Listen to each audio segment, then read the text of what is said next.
بسم اللہ الرحمن الرحیم۔ السلام علیکم۔ ڈونلڈ ٹرمپ نے اپنی پہلی تقریر میں طالبان کو واضح وارننگ دے دی ہے۔ افغان طالبان کو کہہ دیا گیا ہے کہ وہ اگر امن کے ساتھ رہیں گے تو امن کے ساتھ ان کے ساتھ تمام معاملات طے کیے جائیں گے، بصورت دیگر سخت کارروائی ہوگی۔ دوسری طرف کرم کی اگر ہم بات کریں تو آج سے کرم میں بنکروں کی، غیر قانونی مورچوں کی جو تباہی ہے یا جس کو ہم کہتے ہیں کہ مسماری کا سلسلہ دوبارہ شروع کیا جا رہا ہے۔ میں آصف نثار غیاثی، آپ میرے ساتھ میرے یوٹیوب چینل پہ ہیں۔ ڈونلڈ ٹرمپ کی بات کریں تو افغان طالبان کے حوالے سے انہوں نے جو اپنا پہلا پالیسی بیان ہم کہہ سکتے ہیں اس کو دیا ہے، اس پہ چند چیزیں انہوں نے بڑی واضح کی ہیں۔ انہوں نے کہہ دیا ہے کہ افغانستان کو جو اربوں روپے مل رہے تھے امریکہ کی طرف سے، اب ایک پیسہ بھی نہیں ملے گا، اس کے لیے کچھ شرائط ہوں گی۔ ٹرمپ کی واضح شرط ہے کہ اب نہ تو مالی معاونت ہوگی اور نہ ہی اسلحے کی فراہمی، بلکہ پہلے امریکی اسلحہ واپس کیا جائے، پھر قسم کی امداد ہوگی۔ ڈونلڈ ٹرمپ نے 19 جنوری کو بائیڈن کی انتظامیہ کی طالبان متعلق پالیسی کو تنقید کا نشانہ بناتے ہوئے کہا تھا کہ انہوں نے اربوں ڈالر کا امریکی اسلحہ طالبان کو دیا، اب وہ یہی اسلحہ طالبان سے واپس لیں گے۔ یہ پہلے میں ذرا ان کا بیان سنا دوں پھر آپ سے بات کرتا ہوں۔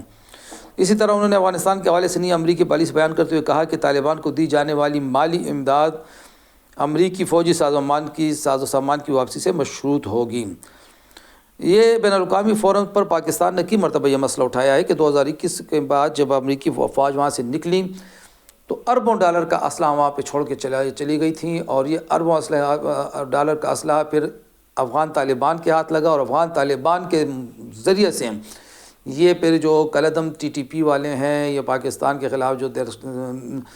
سرگرمیاں والی تنظیمیں ہیں، پھر یہ اسلحہ ان کے ہاتھ بھی لگ گیا تھا۔ امریکی محکمہ دفاع نے جو رپورٹ بنائی تھی اس کے مطابق کہا گیا تھا کہ تقریباً 7 ارب ڈالر مالیت کا اسلحہ وہاں پہ رہ گیا تھا جو وہ طالبان کے قبضے میں چلا گیا۔ لیکن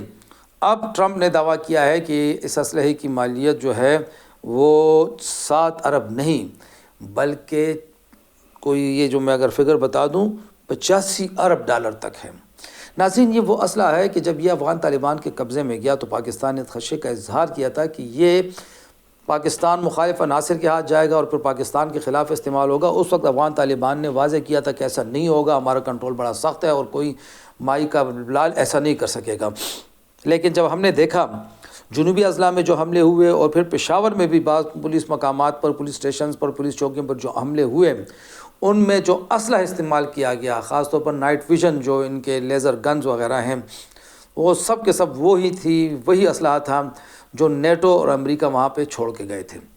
یعنی وہی اسلحہ آج پاکستان کی سیکیورٹی فورسز اور پاکستان کے عوام کے خلاف بھی استعمال ہو رہا ہے، اور یہی افغان طالبان کی بہت بڑی ناکامی تھی جس کا انہوں نے ابھی تک کوئی جواب نہیں دیا۔ اب جب ڈونلڈ ٹرمپ نے واضح کر دیا ہے، یعنی ہم یہ کہہ سکتے ہیں کہ پاکستان کی پکار پہ تو کسی نے توجہ نہیں دی، لیکن جب آپ ایک طاقتور ملک کی طاقتور ترین شخصیت نے آواز بلند کی ہے تو لگ پتہ جائے گا ابھی کہ کیا ہوتا ہے، کیونکہ ظاہر ہے ڈونلڈ ٹرمپ کے دعوے کو یا ان کے بیان کو نظر انداز نہیں کیا جا سکتا۔ سب جانتے ہیں کہ اگر طالبان نے اسلحہ واپس کرنے کے معاملے میں کوئی لیت العال سے کام لینے کی کوشش کی تو پھر ڈونلڈ ٹرمپ بہت کچھ کر سکتا ہے، اور خدا نخواستہ یہ خطہ پھر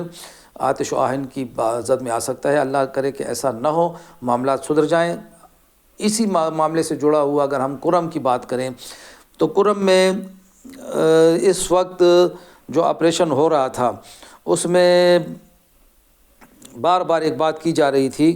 کہ یہ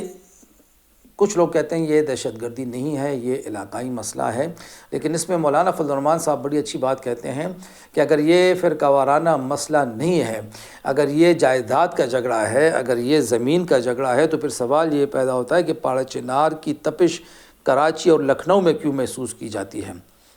یہ بات ان کی بالکل ٹھیک ہے کہ اگر یہ ایک علاقے کا مسئلہ ہے، یہ زمین کا مسئلہ ہے، یہ کسی فرقے کا یا فرقہ واریت کا مسئلہ نہیں ہے، تو پھر یہ لوگ کیوں کراچی میں، گلگت میں، لکھنؤ تک میں پھر احتجاج کرنے لگ جاتے ہیں؟ اس کا مطلب یہ ہے کہ یہ بدترین فرقہ واریت ہی ہے، اور اس میں دونوں اطراف سے غیر ملکی لوگ ملوث ہیں، خاص طور پر ایران کی جو مداخلت ہے اس حوالے سے بہت زیادہ صورتحال نازک ہو چکی ہے۔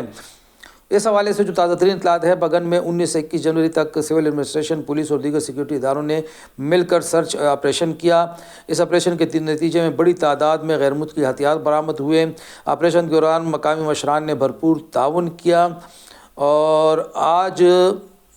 امکان اس بات کا ظاہر کیا جا رہا تھا کہ قافلہ بھی روانہ ہوگا۔ یہ اس کے بعد جو صورتحال بدلی، 61 گاڑیوں پر مشتمل قافلہ کو روانہ کیا گیا تھا اور امید ہے کہ وہ بحفاظت پہنچ جائے گا۔ وزیر اعلیٰ نے بھی یہ واضح کر دیا ہے آج اہم اجلاس میں کہ آج سے یہ بنکر مسماری کا سلسلہ دوبارہ شروع کیا جا رہا ہے اور اس مہینے کے آخر تک مزید 4 قافلے بھیجے جائیں گے اور جو معاہدہ ہوا ہے اس کو ہر صورت مکمل کیا جائے گا۔ ناظرین، کرم کا معاملہ اتنا سادہ نہیں ہے جتنا بعض لوگ اس کو سادہ بنانے کی کوشش کر رہے ہیں۔ اس خطے پہ اگر ہم این پی کے رہنماؤں کی بات کریں تو وہ بار بار یہ کہہ رہے ہیں، خود جے یو آئی کے بعض رہنما کہہ رہے ہیں کہ اس خطے پہ امریکہ کی نظریں ہیں اور امریکہ ماضی میں اس علاقے میں فوجی اڈوں کے قیام کا خواہش مند تھا۔ اب خدا نخواستہ اگر قبائلی علاقوں میں آگ بھڑک اٹھتی ہے اور زیادہ صورتحال خراب ہوتی ہے تو یہ علاقہ پھر عالمی سرچ لائٹ کی زد میں آ جائے گا اور پھر یہاں پہ پراکسیز ہوں گے، پھر یہاں پہ حالات بہت خراب ہوں گے۔ تو اس سے پہلے کہ کرم کی آگ دوسرے علاقوں کی لپیٹ میں لے، پہلے اس کو بجھایا جائے اور اس کے بعد باقی اضلاع میں بھی مشاورت کے ساتھ سیاسی قیادت کو اعتماد میں لے کے عسکری قوتیں مل کر، سیکیورٹی فورسیں مل کے کارروائی کریں اور ایک ہی بار میں یہ جو بدامنی کے جراثیم ہے یہ ختم کر دیں۔ یہ بار بار کا آگ کا بھڑک اٹھنا یہ خطرناک ثابت ہو سکتا ہے۔ خدا حافظ۔